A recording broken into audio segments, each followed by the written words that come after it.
तर विदर्भातील बॅकलॉग, विदर्भाचे प्रश्न सोडवण्यात येतील अशी अपेक्षा वडेट्टीवार यांनी व्यक्त केली आहे। बदला घेणारं राजकारण ही प्रतिमा पुसतील अशीही अपेक्षा वडेट्टीवारांनी व्यक्त केली आहे। लोकप्रिय मुख्यमंत्री अशी छाप पाडतील अशी वडेट्टीवारांना अपेक्षा आहे।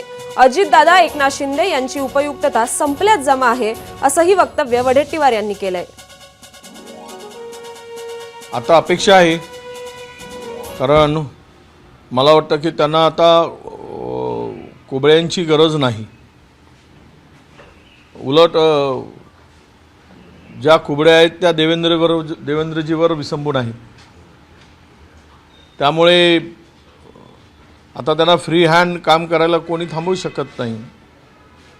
त्यामुळं महाराष्ट्राचे मुख्यमंत्री होत असताना विदर्भाचा लेकरू म्हणून विदर्भातला बॅकलॉग, विदर्भातली बेरोजगारी, विदर्भातले शेतकऱ्याचे प्रश्न,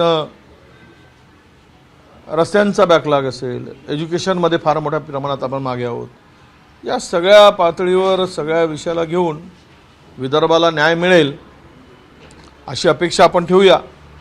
न बोलताही करतात असं त्यांच्या संदर्भात लोकांमध्ये एक समज आहे। पण त्याही पलीकडे जाऊन गेली अनेक वर्ष आम्ही काम करत आलो। मित्रत्व जपणारा माणूस आहे।